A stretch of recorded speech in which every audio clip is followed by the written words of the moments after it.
Halo semuanya, kembali lagi dengan kami di MIPAcast, MIPA Podcast.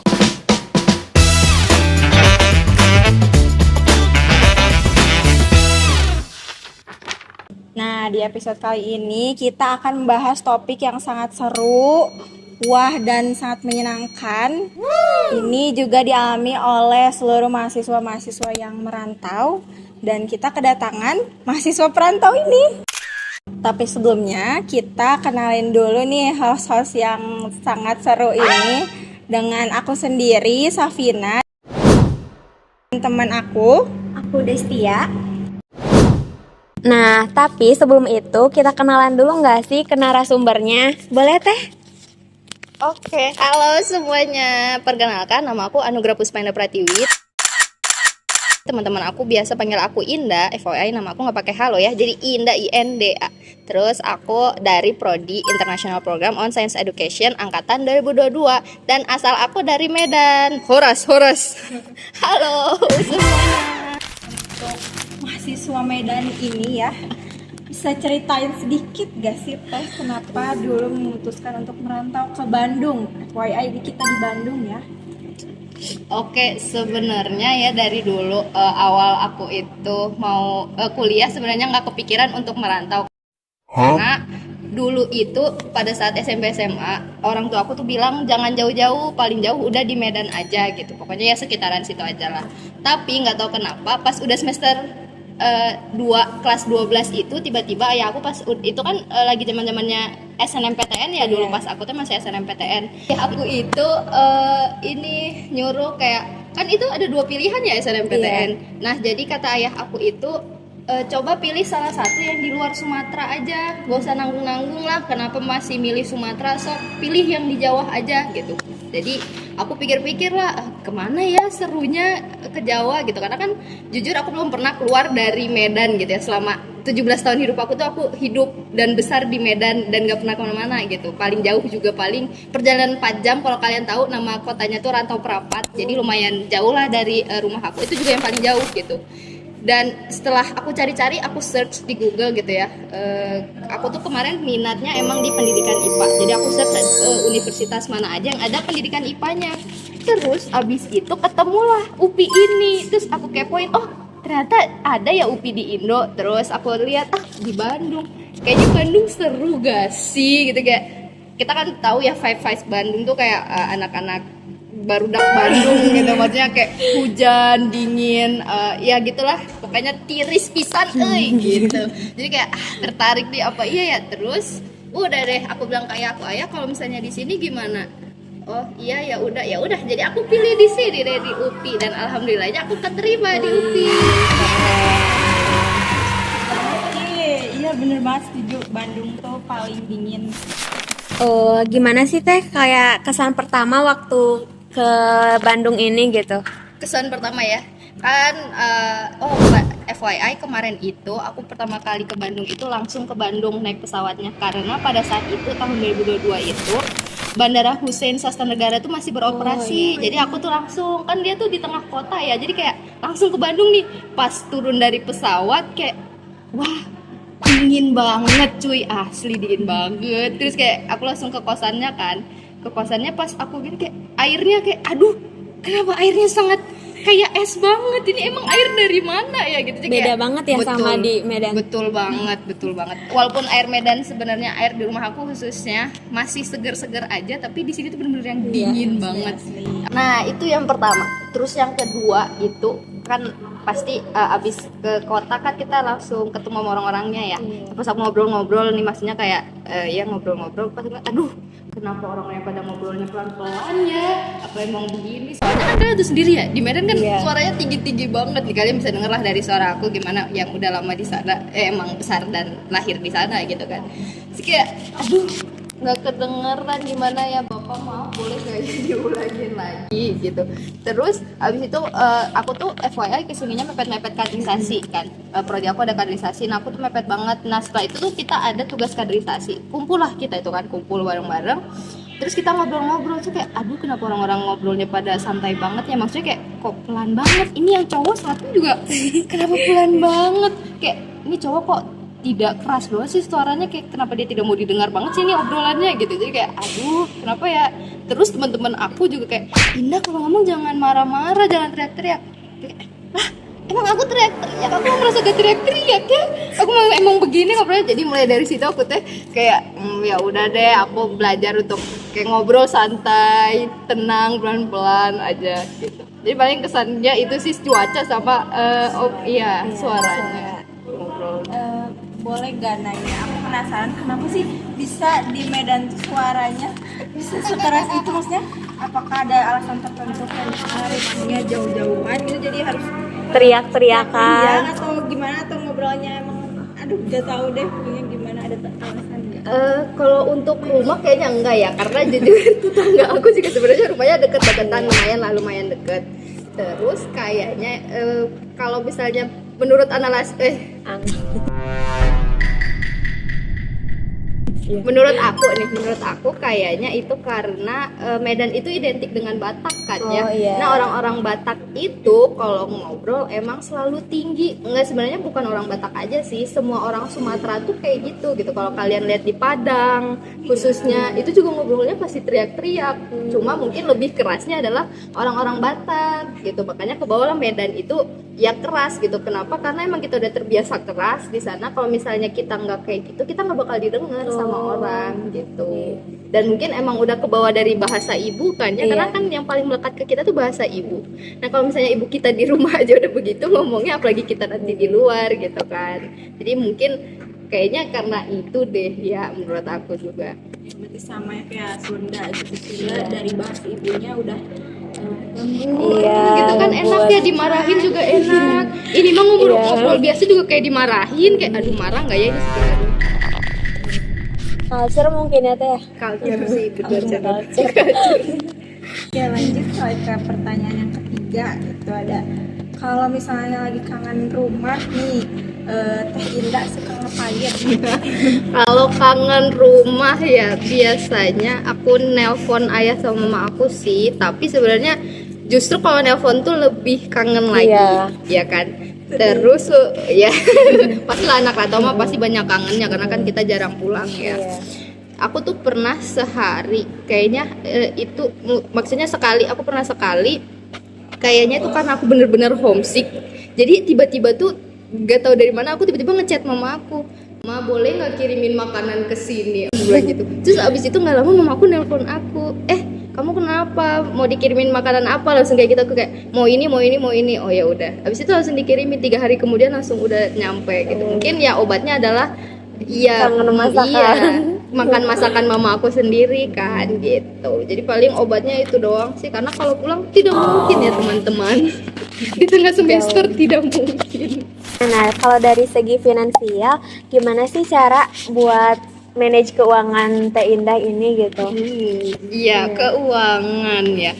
Kalau keuangan sebenarnya FYI aku tuh baru ngatur keuangan sendiri pas kuliah. Karena SMA kan kita cuma biasanya dikasih uang jajan terus udah kan. Itu uang jajannya buat sehari habis gitu. Tapi kalau untuk kuliah ini kan kita dikasih jatah sebulan berapa. Dan itu ya harus cukup sebulan kan. Aku tuh pas pertama kali kesini aku buat kayak penanda gitu. Jadi misal aku udah ngambil uang sekian rupiah, nah itu aku bagi-bagi lagi sesuai kategori. Misal kategorinya adalah kebutuhan rumah. Kebutuhan rumah itu bisa untuk listrik, galon, sama beras biasanya aku kelompokin, atau bisa sama telur juga. Terus yang kedua untuk makan, itu aku pisahin juga. Oh untuk makan jatah aku segini gitu. Jadi untuk membiasakan agar tidak boros sebagai anak rantau, aku tuh dulu pertama-tama kayak gitu untuk di jatah lah per kategorinya gitu. Kira-kira setelah aku hitung-hitung aku butuhnya berapa ya. Jadi aku segini-segini, terus aku bilang ke ayah aku, ya aku butuhnya segini-segini. Oh ya udah ambil aja gitu. Tapi paling aku juga nggak yang ngambil sebulan sekali, karena kalau ngambil sebulan sekali kan boros banget ya, kayak aduh kita udah banyak uang tapi pas di akhir bulan kayak uang kita kemana semua gitu. Jadi paling aku cicil sih 10 hari sekali kalau dulu mah. Terus kalau sekarang sudah lumayan berbeda karena udah semester 7 ya. Jadi kayak lebih ke, karena sekarang P3K juga.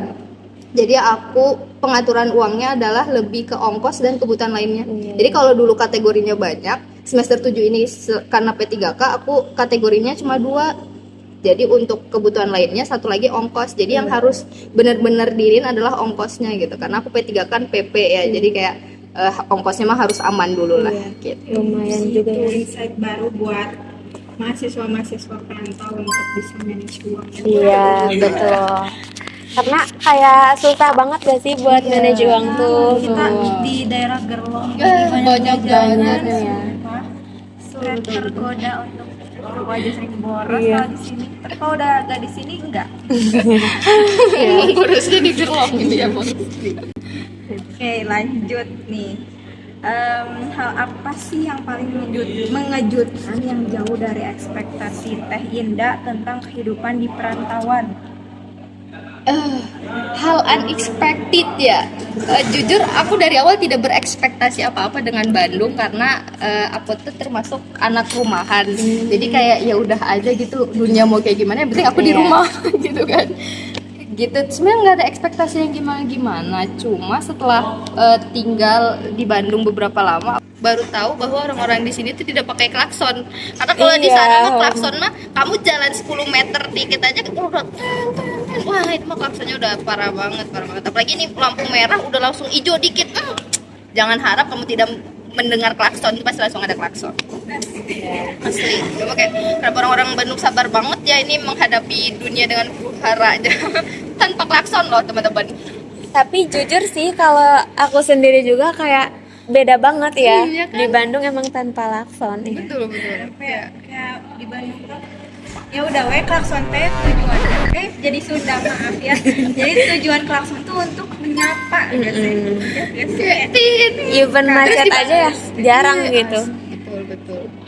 Lihat di TikTok juga di Medan tuh benar-benar yang brutal banget. Apalagi angkotnya itu ada lampu merah nih terobos. Tidak ada namanya lampu merah. Lampu merah hijau artinya jalan, kuning jalan, merah pun jalan aja. Selama tidak ada yang lewat di sini nih kan kita perempatan nih. Kalau nggak ada yang lewat di sini kita jalan aja udah. Terobos ya teh. Terobos aja. Nah, tantangan apa sih yang terberat yang pernah dialami selama merantau ini? Gitu. Tantangan terberat nomor 1 adalah homesick ya teman-teman. Homesick mah pasti tantangan terberat untuk semua mahasiswa perantau, bahkan bukan hanya yang jauh doang ya, yang dekat aja tuh pasti ada homesicknya, apalagi pada saat kita lagi sibuk-sibuknya kuliah dan acara-acaranya pasti kita homesick parah. Itu tantangan yang menurut aku paling berat banget sih, karena jujur untuk solusi homesick ini susah banget karena pasti akan berubah seiring waktu. Kayak tadi aku udah ngasih solusi misal minta dikirimin makanan, tapi itu ternyata cuma bisa menyembuhkan itu cuma sekali doang. Besok-besoknya udah kayak oh ya udah gini lagi gitu. Jadi kayak aduh gimana ya gitu. Yang satu itu homesick. Tantangan terberat yang kedua adalah culture orang-orang di sini, budayanya gitu ya, karena kita tahu aku dari background yang berbeda di tanah Sunda yang begitu halus dan lemah lembut ini. Walaupun FYI ya teman-teman, walaupun aku dari Medan tapi aku orang Jawa. Orang Jawa kan terlihat sangat halus harusnya, tapi karena aku Jawanya di Medan, jadilah kita berbaur dengan orang-orang Batak di Medan. Nah jadi begitu teman-teman. Jadi mama aku juga Jawanya nih ngomong Jawa, teman-teman tahu lah ya bahasa Jawa. Nah itu bahasa Jawanya teman-teman tidak akan mendengar nada-nada Jawa. Nada-nada sedikit keras, nadanya naik di atas oktav. Nah jadi Jawanya ya tetap Jawa, ada Batak-Bataknya dikit gitu teman-teman. Jadi paling di situ sih. Terus bahasanya terutama, karena ternyata teman-teman aku tuh suka banget pakai bahasa Sunda. Apalagi sekarang aku berorganisasi. Kalau misalnya teman-teman sekelas aku mungkin masih banyak yang di luar Bandung gitu, jadi masih pakai bahasa Indonesia lah, aku masih bisa. Tapi kalau yang udah di luar IPSI gitu ya, khususnya aku udah sekarang juga lagi di Kema, mereka kalau diskusi itu kebanyakan pakai Sunda. Terus kayak pertama-pertama ya mungkin semester 1, 2, 3 tuh kayak artinya apa deh?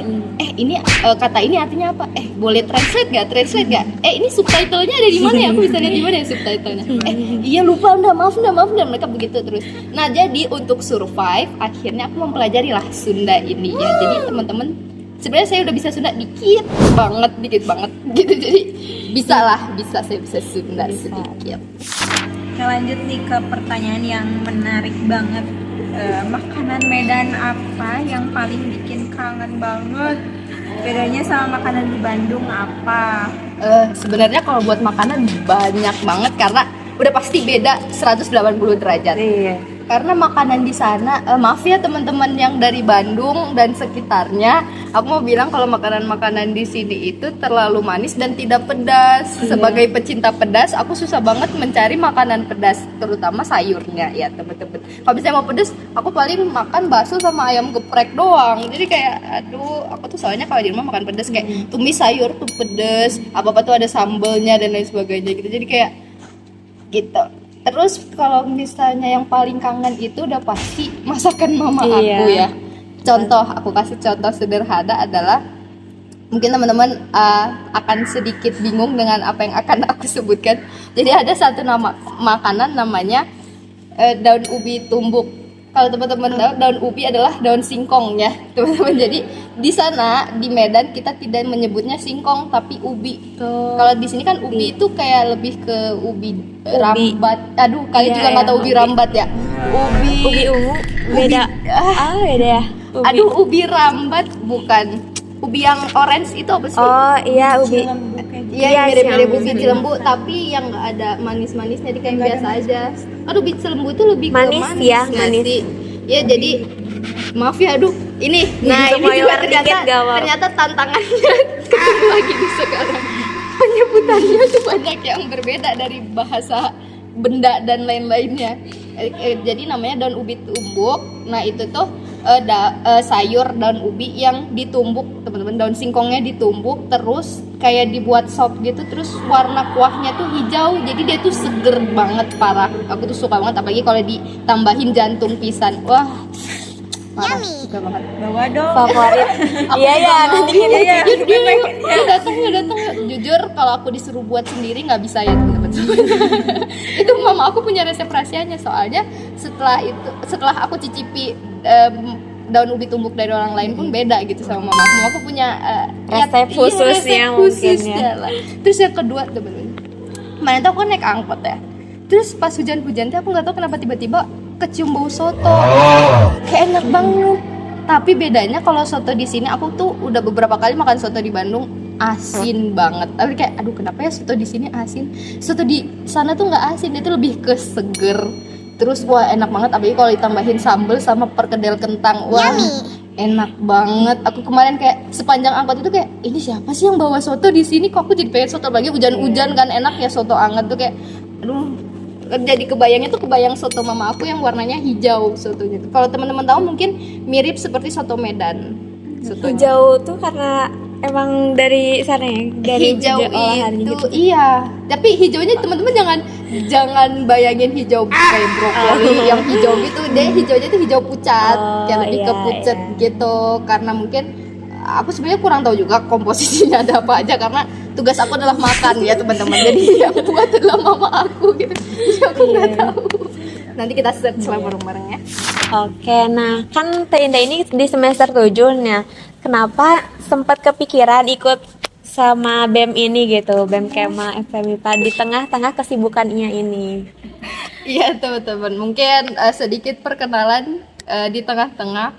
Halo semuanya, aku di BEM Kema FPMIPA itu sebagai Wakabem 1 atau Wakabem Bidang Internal teman-teman.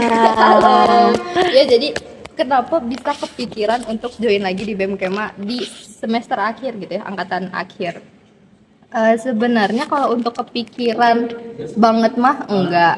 Cuma kalau kepikiran sedikit mungkin ya kayak seru apa ya kalau misalnya kita join lagi BEM Kema gitu. Soalnya kan kemarin udah fokus di himpunan kan. Nah terus tapi sebenarnya nggak yang terlalu serius banget gitu kan untuk pada saat itu. Terus di suatu malam yang tenang, kan aku FYI aku punya 2 WA ya. Satu tuh WA untuk organisasi, satu untuk akademik gitu, buat kuliah dan buat orang rumah lah. Jadi di WA organisasi yang sudah lama tidak ada notifnya gitu ya, karena kan aku udah demis beberapa bulan lah pada saat itu. Udah lama nggak ada notifnya, kok tiba-tiba ada notif yang aku kenal gitu kayak kenapa nih tiba-tiba ngechat lah kan. Ada nih yang ngechat, Indah sibuk gak? Boleh telepon gak sebentar? Wah kenapa ya, aku kayak kenapa tiba-tiba nelpon. Akhirnya oh enggak, lagi nggak sibuk, boleh sok. Akhirnya dia telepon, tek, Kamu lagi sibuk, nggak boleh nggak kita ketemuan secara langsung aja? Oh, oke, tapi di mana? Ada lagi sebutin tempatnya. Tapi aku nggak tahu di mana. Ya udah, ntar aku jemput. akhirnya udah dijemput menuju lah kita ke sana. Terus itu kayak langsung dia mau to the point banget, Indah mau nggak bareng aku nemenin buat di BEM Kema. Ngapain aku? Shock ya Iya, teh. shock. Maksudnya kenapa aku gitu. Pasti kalau misalnya dipilih sama orang, pertanyaan pertama adalah kenapa aku Iya. gitu. Kamu berharap apa sama aku? Jadi pada malam itu banyaklah yang kita bincangkan dan banyak yang kita diskusikan, obrolin gitu. Dan segala pertimbangannya juga udah aku kasih di malam itu juga gitu. Terus dari mereka, oh nggak apa-apa. Keputusan akhir aku adalah aku mau nanya dulu orang tua aku. Kalau misalnya aku masih boleh gitu, masih terutama sama ayah aku, ya udah aku lanjut berarti. Kira besoknya aku telepon ayah aku ditawarin jadi wakabem. Menurut ayah gimana kira-kira? Ayah aku mah jawabnya, iya terserah kamu aja gimana, kamu sanggup nggak? Terus aku bilang, iya boleh-boleh aja sih kalau aku, ya udah terima aja, kenapa enggak gitu. Toh udah mau akhir juga ya, yang penting jangan ganggu aja untuk urusan-urusan kamu yang lain. Iya. Terus aku kabarin lah, tek, udah deh jadilah aku sekarang. Wih, keren. Tapi ada alasan tertentu nggak sih teh? Alasan tertentu kenapa teteh langsung menyetujui itu gitu?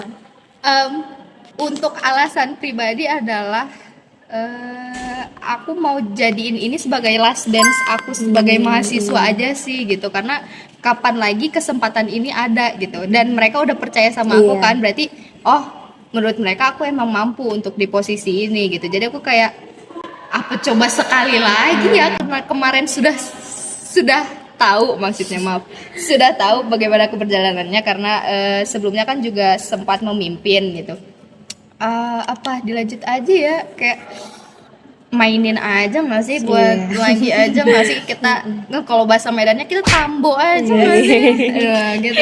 Tambo itu akhirnya kita nambah lagi ya teman-teman. Jadi kalau misalnya kita makan, tambo dulu, nah itu nambah lagi gitu. Jadi kayak apa kita tambo aja nih organisasi ini gitu. Jadi kayak akhirnya ya udah, aku sebenarnya emang pada saat malam itu juga aku udah yakin sih untuk lanjut, tapi tetap butuh persetujuan dong ya. Jadi kayak biar lebih ikhlas lah gitu. Lebih ridho ya. Betul, Dan ridho ridho orang tua nggak? tuh nomor satu ya teh. Betul biar lancar kan ke depannya. Tapi ini enggak sih teh kayak masih bisa ngebagi waktunya gitu antara kesibukan di kema ini sama apalagi teteh sekarang kan semester 7 gitu. Betul.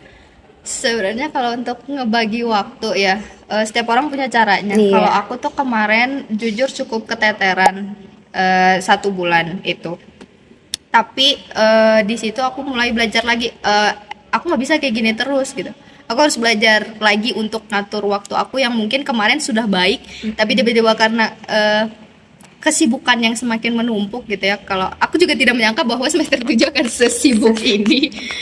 Jadi aku mulai belajar lagi, oh iya waktu aku sebagian harus ke sini, aku tetap harus fokus ke sini gitu. Jadi lebih ke aku tuh ada kalender, jadi di situ ada isinya jadwal-jadwal aku gitu. Kayak misal aku ada janji nanti jam 7 mau ngapain, 7.30 mau ngapain. Terus aku lihat waktu luang, oh di sini luang, oh iya ini bisa untuk aku ngerjain tugas dan lain. Tapi di atas itu semua tetap ada akademik. Jadi mau ada apapun, kalau misalnya akademiknya udah nyuruh itu, aku akademik dulu gitu. Jadi setelah misal ada jadwal akademik dan organisasi, pasti aku komunikasikan ke teman-teman aku gitu, ke rekan-rekan aku KBM dan Wakabem satunya lagi, Wakabem 2.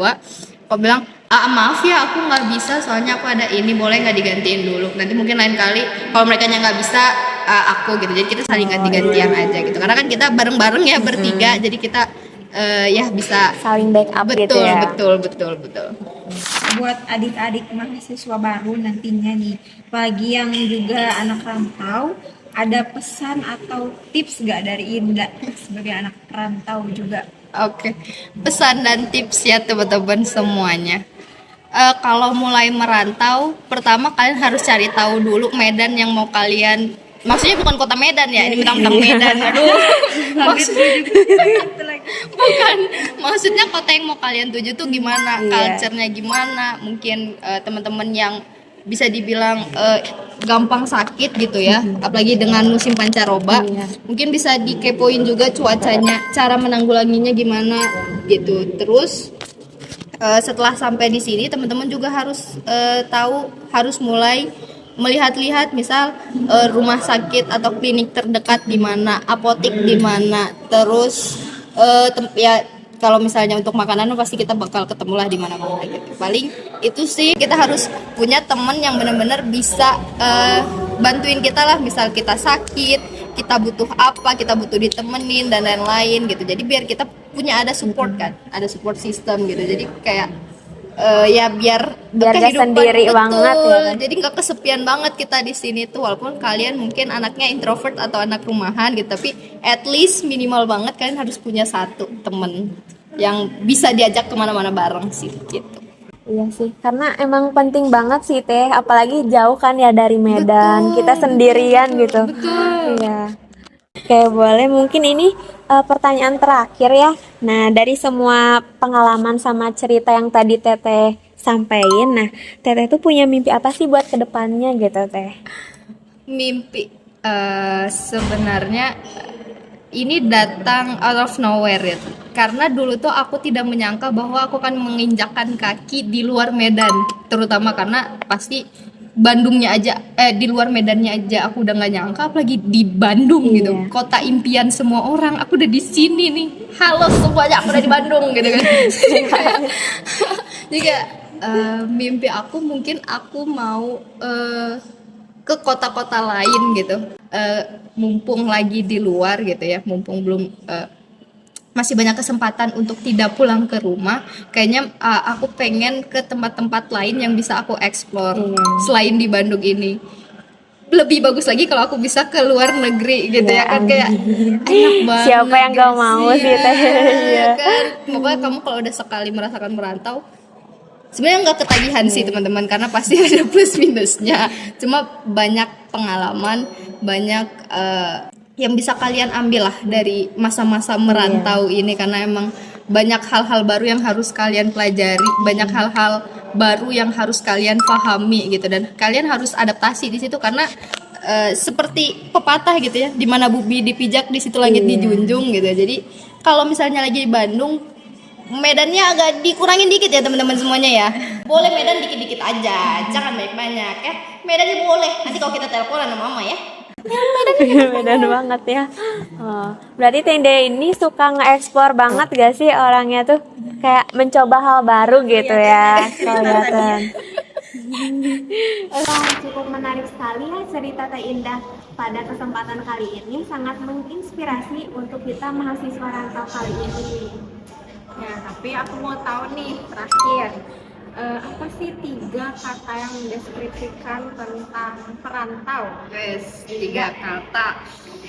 3 kata ya. Yang pertama homesick, pasti ini homesick.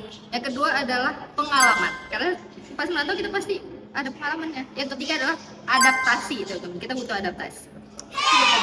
Oke, mungkin cukup sekian untuk Mipakes kali ini. Aku Destia. Dan aku Safina. Dan aku Indah. Nanti kita jumpa lagi di podcast selanjutnya ya. Kalian tonton, jangan gak kalian tonton. Nanti ada lagi kalian tonton ya. Nanti kau sebarin lah kemana-mana ya. Kau opungmu, ke inangmu, semua kau sebarin. Kau ajak kawan-kawanmu untuk nonton Medan pun kau ajak aja ya. Nanti komen-komen, jangan takut-takut. Ngapain orang Medan takut-takut? Selain Medan pun boleh ya komen ya. Jangan takut-takut, oke? Horas sadayana. See you.